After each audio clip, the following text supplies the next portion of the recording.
Welcome out to your local BMX track. My name is Tyler Brown. I've been racing BMX professionally now for 10 years. This is a quick video. It's going to show you guys everything that you're going to see your first time out at the track. So this here is the staging area. This is the area where you're going to be getting ready for racing, and you're also going to be going through it for practice. Now to your local track, depending on how many riders there are, they're going to do practice two ways. They might split it up into age groups or just do one big practice for everybody. Once practice is over and it's race time, there's two systems that are used for staging racing. This one behind me is called the chute system. There's chutes 1 through 10, and you're gonna get into whichever chute is the last of your moto number. Example, if you're moto 21, you're gonna go into chute 1. If you're moto 38, you're gonna go into chute 8. You wanna get in your chutes, and you're gonna wait in them until they call you up to go behind the gate to race. Now, if you don't have the chute system, you have what's called the wave system, where you're all gonna wait here behind a rope, and they'll call you up one moto at a time. This is the BMX start gate. This is where all races start. We want to give you guys a little bit more information so you're more comfortable getting on the gate your first time. How it works is there's 8 lanes. 1 is always going to be on the inside of the turn, and they're numbered 1 through 8, and number 8 is always going to be on the outside of the first turn. Now, your first time getting in the gate, you always want to make sure to line up right here on the grid. This is going to give you the best traction when you're trying to pedal down the first straightaway. How it's going to work is the gate's going to come up, you'll slide in on the grid, and the easiest thing to do is what's called a one-footed start, where you just leave one foot on the ground and one on the pedal. That's going to make balancing a little bit easier. After that, the cadence is going to go, the gate's going to fall, and you guys are going to pedal as fast as you can down that first straightaway. Now we're going to do a quick track overview and talk about the straightaways, otherwise known as straights. Right now I'm standing on the first straightaway, followed by the first turn, second straight, second turn, and so on. Most tracks have about 4 straightaways, but every track's a little bit different. And this here is the berm. Some are big, some are tall, some go left and some go right. All you gotta worry about is going as fast as you can, and you'll cruise right through this thing, no problem. This jump here is called a roller. It's the easiest jump on a BMX track because you just roll right over it. This jump right here is called a tabletop. One of the most basic jumps on a BMX track. You're gonna come up the lip, nice flat top, and down the landing.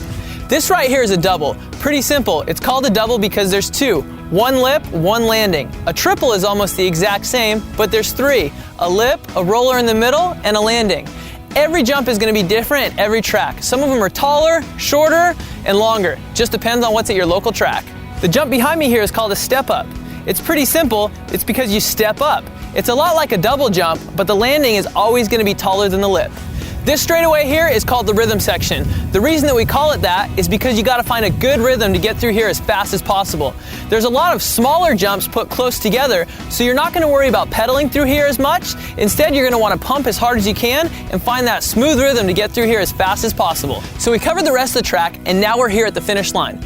Once you cross the finish line for the main event, there's going to be 2 ways of doing things. If you cross in the top 3, the track operator is going to give you a trophy slip, first, second, or third. You take that trophy slip up to the sign-up area, and they're going to give you your trophy. The other way is you just cross the finish line and wait for the end of today's racing, go up to the sign-up area, and they'll have your trophy ready for you. Now we're going to do a quick overview of the moto sheets. Starting at the top left is the track. The number next to it is your local track number. Next up is class. That's the class that you're racing for today, followed by the date and the time of today's racing. Next is the group. That's however many motos there are for the class that you're racing for today. Next up is qualifiers. We'll go into that in just a second. And followed by the riders. Riders is however many riders you have in that class for the day. Next up is going to be the moto. Moto number 4, that tells you when you're racing. Followed on the left-hand column is the number plate that you should have on your bike, and then the rider name, followed by the class of your rider, where your rider's from, your rider's serial number that you got when you first signed up for racing, and then the lane selection for the day. To make up a BMX moto, there's as many as 8 riders and as few as 3. To transfer into the main event, let's just say there are 4 riders in your race. In a 2-moto transfer, you'll have 2 chances to make the main. You will read at the top of the moto sheets that they are taking 1 and 2 to the main event. First moto. Let's imagine that rider number 3 wins the first moto. He will go straight to the main and not race the second moto. Second moto. For the second moto, you'll have 3 riders and they're taking 2. This means that whoever places first and second will move on to the main event. Let's say that rider number 1 and rider number 4 take first and second place. They will move on to the final and meet up with the qualifier from the first moto, and bike number 2 did not make the main. Main event. 3 of the 4 riders in this age class have made it to the main event. However they finish in the final will determine what trophy they will win. Results. In the main event, most tracks will award up to 3rd place at a local single-point race. You will also receive points for that finish, which will be tabulated throughout the year. Whoever has the most points in your district by the end of the year will earn the district number 1 plate. When you only have 3 riders in your class, your race will be ran as a total points race. Also, at some tracks, they will run all of their motos as a total points race. What this means is that you'll race all 3 rounds and total up your finishes to determine the overall finish. Okay, so there's all the basics you should need to know, and you're ready to hit the BMX track.